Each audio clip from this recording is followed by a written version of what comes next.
And then the last 2 digits that they add on is purely for statistical purposes. So that's like one example where, yes, yea, verily, those last 2 digits for the US, their only purpose is for stats so that we can calculate trade deficits and, what's coming in and what's going out, and that can inform policy. It does not actually influence your rate itself.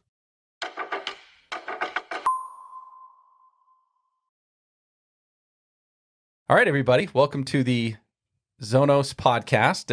It's the Decoding Cross-Border Ecommerce podcast. And today's an exciting day, Aaron. It is. Clint Reid, along with your host, Aaron Bezzant, you're the 2 hosts here that are going to talk today about the harmonized system. Let's get that right, okay? Because there is a harmonized tariff schedule, harmonized system. We already had this conversation before we got started.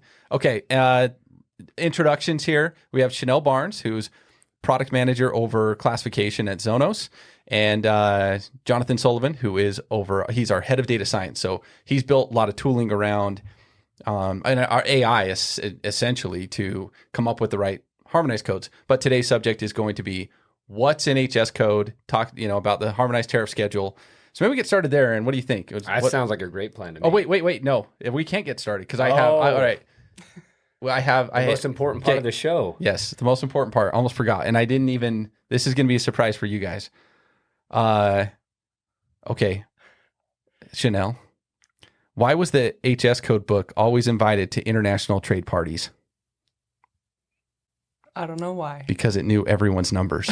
Oh, Okay. Is that like the little black book joke? Is that kind of what we're talking about? Yeah. Here? Okay. It knew everyone's numbers. Wow. Yeah, that's fantastic. It's not bad. It's not bad. That's not bad. It's not good, but it's not bad. I thought it was pretty good.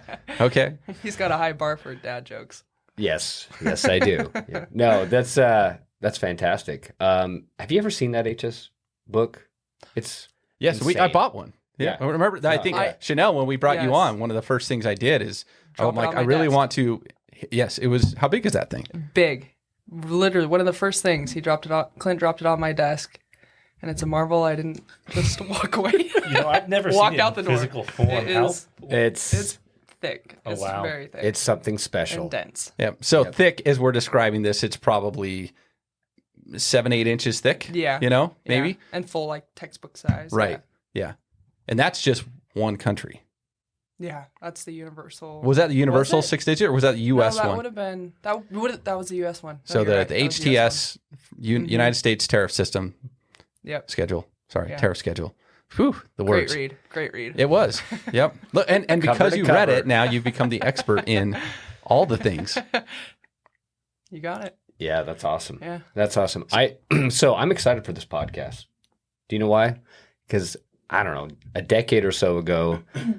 At a previous employment, I was tasked with getting international going, and I remember working on a project to get some shipments using a particular service to Canada, and then the carrier I was using came back and said, "Hey, can you get us HS codes for all the products that are going to be going to Canada?" And I look at them I'm like, "What's an HS code?" And so I had to go through this whole process of learning things on my own, and I'm really excited about what we're talking about here, because if I had you guys, it would have made my life a whole lot easier back then. So I think we kick it off with just a couple questions here just to get it started. What the heck is an HS code, Chanel? All right, HS code's short for Harmonized System Code, and it's a set of standardized universal codes that are used by almost 200 countries to recognize and assign a code to every product being shipped in and out of countries. And countries use these codes to assign duties and taxes and apply restrictions and for other data purposes. And these codes were created and are maintained by the WCO, the World Customs Organization. And I think they started maybe in like the 1950s, and they make amendments and changes every 5 years, with the most recent one being in 2022. And up to the universal, the 6 digits, again, is recognized by almost 200 countries. But then beyond the 6 digit are country-specific codes, which are created and maintained by each specific country for further data purposes and restriction purposes. And that's a kind of high-level overview of HS codes. Okay, so let me see if I can boil this down into my peanut brain here. They're numbers that represent what kind of product is moving across borders. Correct. Is that correct? So in they its simplest start. form? Yeah, they start with chapter. So the first 2 digits are chapter, and it covers everything from chapter 1 is live animals all the way through chapter 97, which is artwork and collectibles and antiques and everything in between. And then the further you go in the hierarchical code structure, the more specific they get. So again, Okay. that's the chapter, and then it goes heading is the first 4 digits, subheading the first 6 digits, and beyond that is country specific. But Okay. up to the 6, that's the universal. Most countries are using the 6 digits today. Correct. Yep. Almost 200. What's interesting though is they're not all using the same 6 digits. So, and what do we mean with that? So it's not very universal, is what you're telling me. It is. It's just some countries are slow at Okay. adopting the new standards. Ah. And so okay. Chanel mentioned there was one that came out in 2022. In January 1st, it became effective.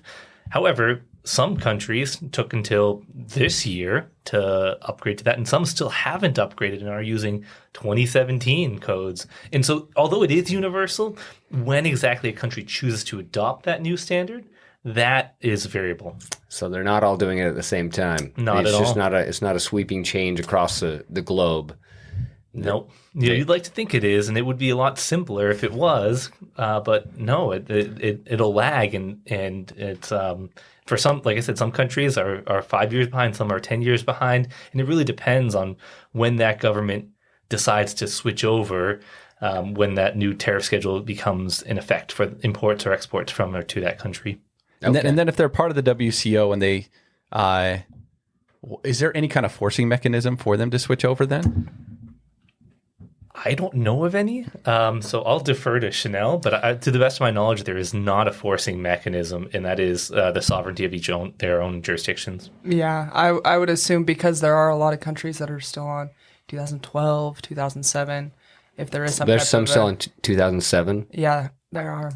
There might even be a couple Wow. like in the 90s. These tend to be much smaller countries, right, with much lower import and export volumes that are slow and potentially less economically developed. Most of the major players are updating within the first year for sure, and usually within the first 6 months.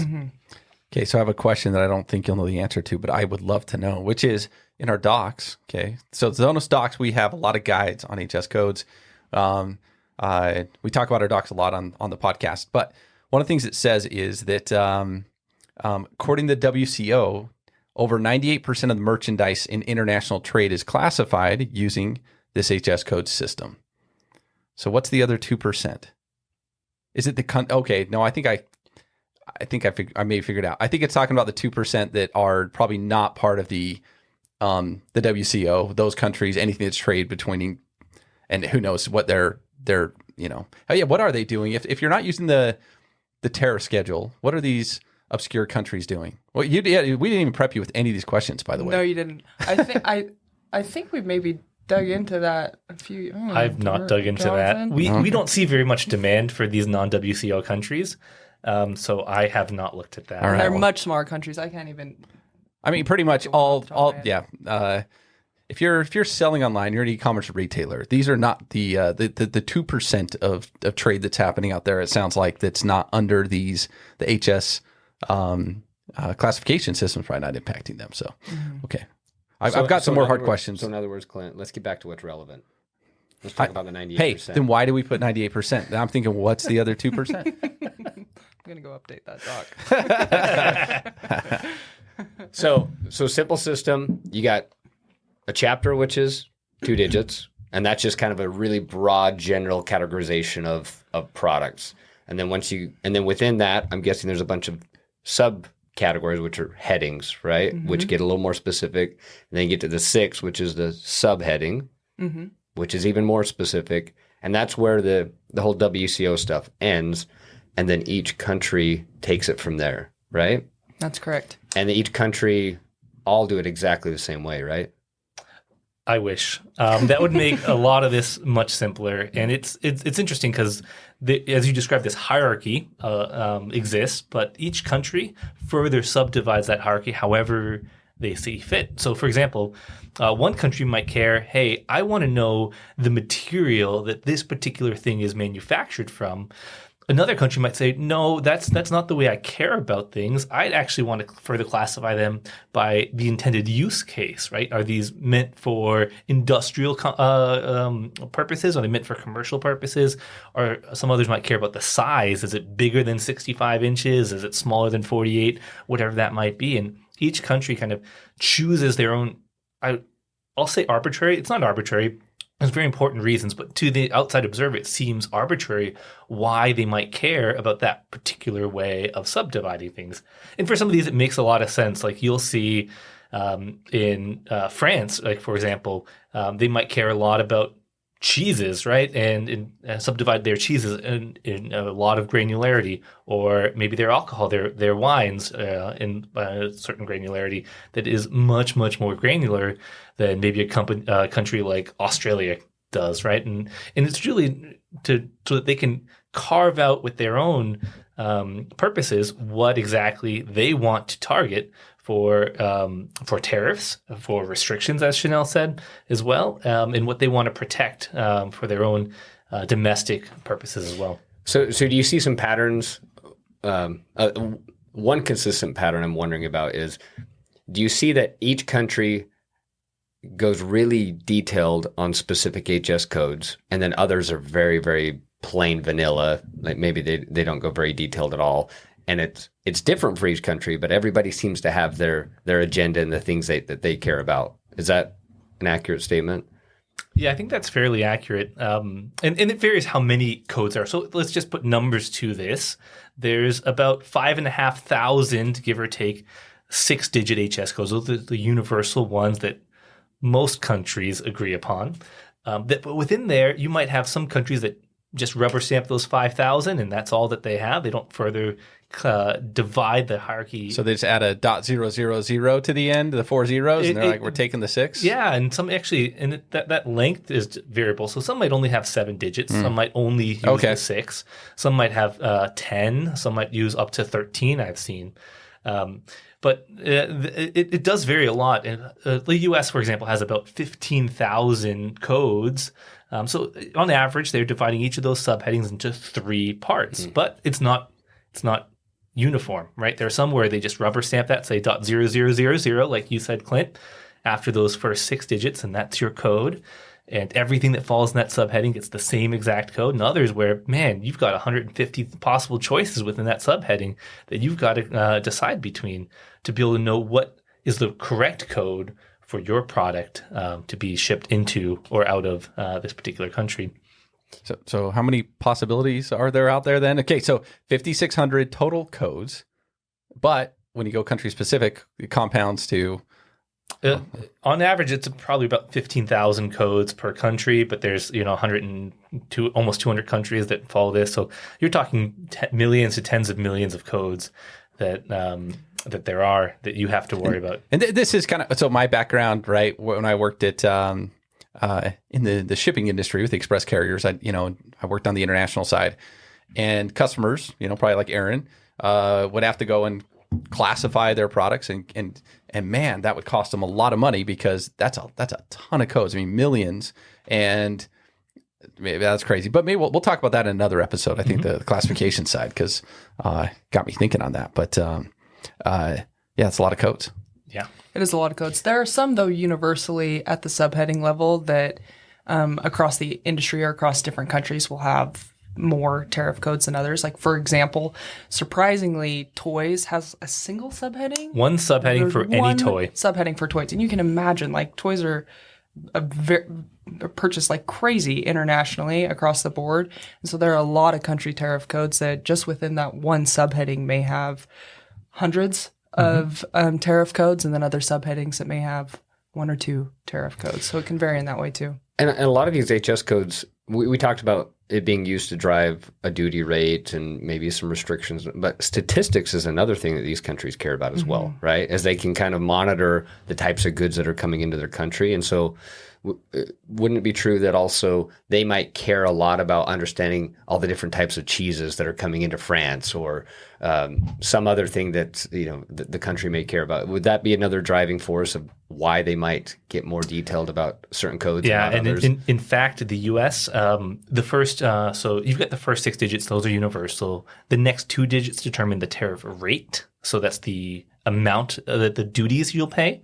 And then the last 2 digits that they add on is purely for statistical purposes. So that's like one example where, yes, yea, verily, those last 2 digits for the U.S., their only purpose is for stats, so that we can calculate trade deficits and what's coming in and what's going out, and that can inform policy. It does not actually influence your rate itself. And now is that the same? Because I'm glad you brought that up. That was going to be my question, because I've been thinking about, but the limited experiences that I've had here, I thought that was universally true, that up into the 8 digits was always tariff level, and then beyond that was statistical level. But it sounds like that's country specific too. Yeah, countries will do whatever they want. And here's an example: Argentina, they have let's see, I think 5 or 6 digits afterwards, but they're not all numeric. They add on a letter at the end, and so they kind of make up their own rules however they want to do things, and they don't really follow necessarily any standards. There are more common things, like most countries, for example, will add 4 digits at the end to get a total of 10, but there's no guarantee that that's the case, and there's no guarantee that the meaning that's ascribed to by one country is followed by other countries. But yeah, some of these countries are using them for extremely robust data analysis purposes, because they can be 16 digits long. Is that the longest? 17 maybe? I've seen 13, and but I think I might have seen 14 at one point, but I don't know if I've ever seen anybody on 14. So that would mean the last 4 digits they're using for statistical purposes. So they've got really robust systems going on. Yeah, that's they need a head of data science to break down those numbers for them on what's going in the country. Wait, no, can't have Jonathan. I got a question. Is there anything? What's the weirdest thing you can think of that you've seen in an HS schedule? Like, weirdest thing a country's done that you scratch your head at? At the tariff level? Yeah, anything. Putting you on the spot, I know. You're always taking my questions. Like, you took my question before this one. I'm like, hey, the next one I'm going to ask both had that question? Yes, because we really want to know. Someone off the top of your head, Jonathan? No. Look, adding letters is weird, right? Like, that's weird, right? I think that's strange. The other thing that's strange too, right, is don't they? One country might classify something, like you said, differently in the 6th than they might, by country. That's pretty strange. We think what you guys do is strange, and so maybe it's just not strange to you. One interesting thing I'll call out is all used clothing, no matter what it is, has a single HS code. Really? And so, and if you look at clothing, there's like 2 entire chapters. There's like tons and tons of codes, and it's like depends on if it's knit or woven or what material blend it is, and there's all this like attention to detail for new clothing. But for used clothing, there's just one single 6-digit HS code that's used that says used clothing. That's it. What is used defined as? You tried it on used. I'm assuming it's resold clothing. Yeah, resold clothing. Okay. Pre-owned. Resold. Yeah. Okay, so I can't Thrifting, get around it by having my warehouse people try on the shirt before they ship it out and change the HS code. You might could try it. I probably wouldn't advise it, but I'm not a lawyer here, so. So let's go back to the updates every 5 years. I imagine as technology evolves and products change, and that they've had to try to play catch up with a few categories. What are some examples you've seen there where what may have been not very well detailed on previous HS schedules? Did I say that right? Or HS? I don't know if I'm harmonized tariff schedules. Okay, there we go. But they've had to make modifications in the most recent version to try to catch maybe products that were never even thought of before. Do you have some thoughts on that? Yeah, one example, like you said, a lot of times within those 5 years, there are new inventions or new products that gain a lot of popularity or are being sold internationally.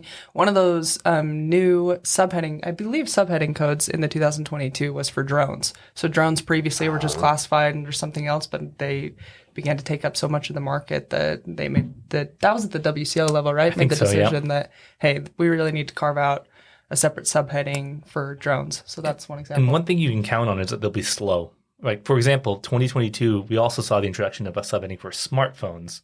And I don't know, I don't blame the WCO for not getting that in 2007, right? 2012, we might have should have got that already. 2017, probably yes.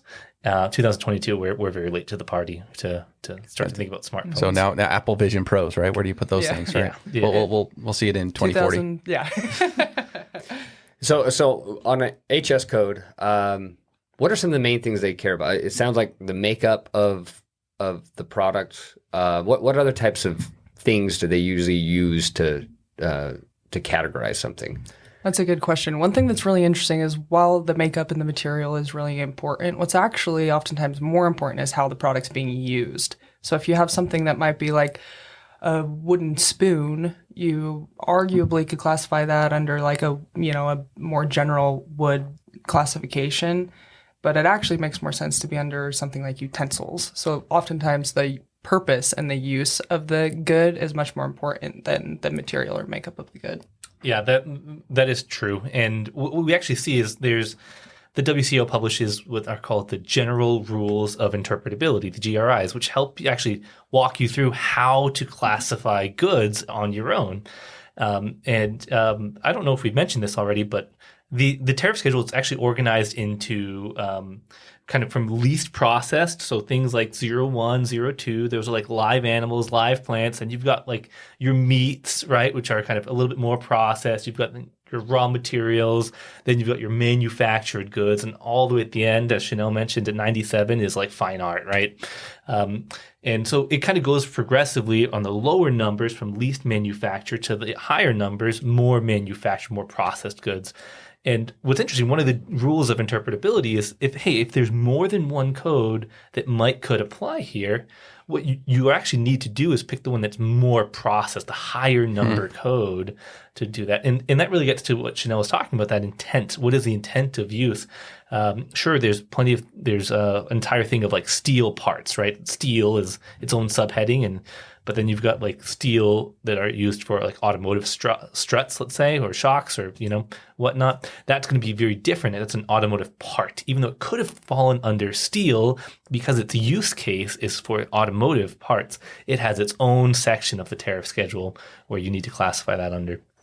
Yeah, there are a lot of different rules under that GRI. Another one is if you have like a big container with something inside of that container, you don't classify the container. You can classify the product or the object or whatever's inside of that container and so on. So the GRI is really helpful because it just kind of gives you some of those guidelines. When you say container, like what do you mean? Like what's an example of a container? Like a plastic container with peanuts in it.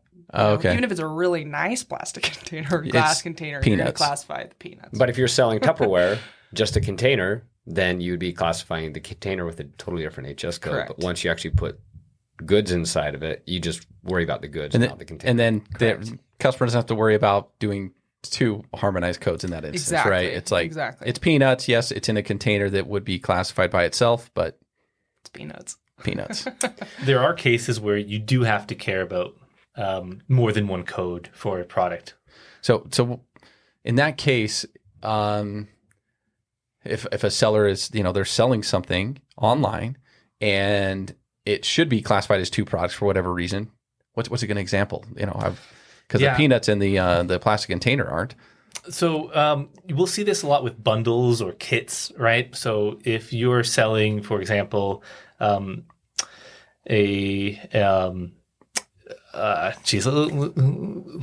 say you're selling a full outfit. You've got like a pants, shirt, tie, and a hat, right? Let's say all together as one outfit. Depending on how exactly the value is distributed among those different products, that might fall under one code, but more likely it falls under many codes for that same item or that bundle that you sold. There's actually, the hat gets its own code, and maybe the shirt gets its own code, and the pants. And so but it really does depend on the actual value proportion ascribed to each of those components. And if there is one that's overly dominant, then that's the right code. Use that code. An example of this might be, hey, if you buy this car, we'll give you a windshield wiper fluid for free, right? Okay, well that's the bundle, sure, but the code is the car. It's unarguably the lion's They still share don't of have the to value. use 2 codes in that instance. My understanding is the GRI says no.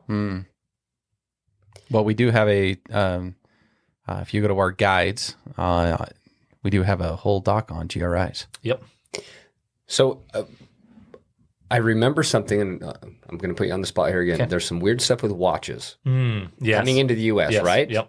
Can you talk about that a little bit? So interestingly, watches have each of the parts to a watch. It's going to get its own country-specific code into the U.S. And so you might have a watch that has a movement mechanism, and that might have some value. You might have some, let's say, jewelry or jewels in that watch that might have its own value. You might have the hands of the watch that might have its own value. And so each of the parts of the watch have their own value and their own HS code.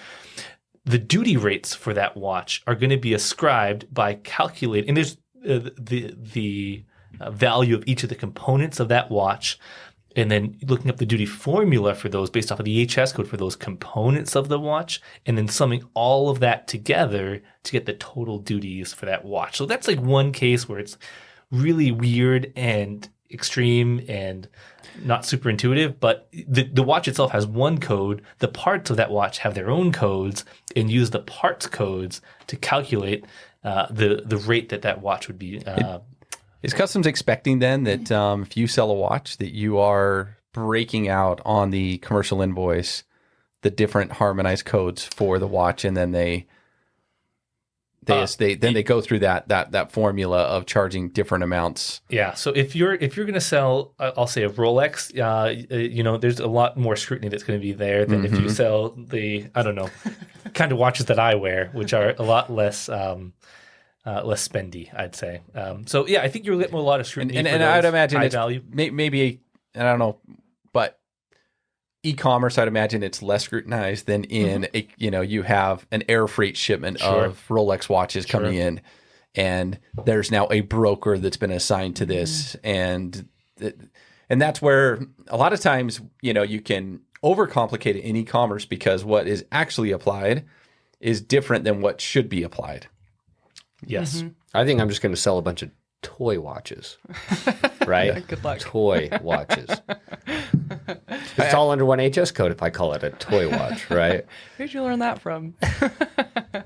But yes, the higher the value of the good, the higher the volume, the more scrutiny you're going to experience at Customs. And I think our job at Zonos, and I've said this before in the past on this podcast, and it's super important, is we're in the job of predicting what's going to happen, and as well at the job of predicting what should happen.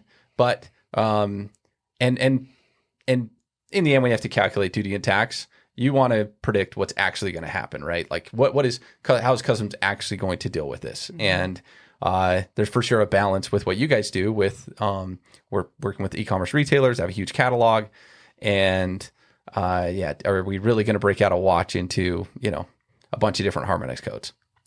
So the process of classifying goods is to take that giant book, take your product, you have these rules, and you thumb through it and try to figure out and spend the next 2 hours trying to figure out an HS code for one product, right? Mm-hmm. There's got to be a better way. Is there?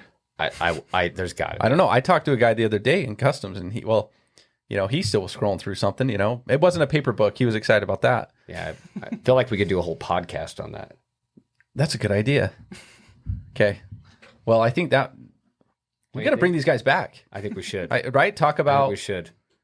Because we talk. Now I understand what an HS code is. My head's spinning. Yeah. My head is spinning now on. I don't know how to go about doing this. You've had to do it before, right? Yeah, and it was painful. Okay. Well, let's see if there's an easier way. All right. So I think next up on the Zonos podcast, maybe we'll talk about that. But first, thanks to our guests, Chanel, Jonathan, for talking about everything HS codes. What is an HS code?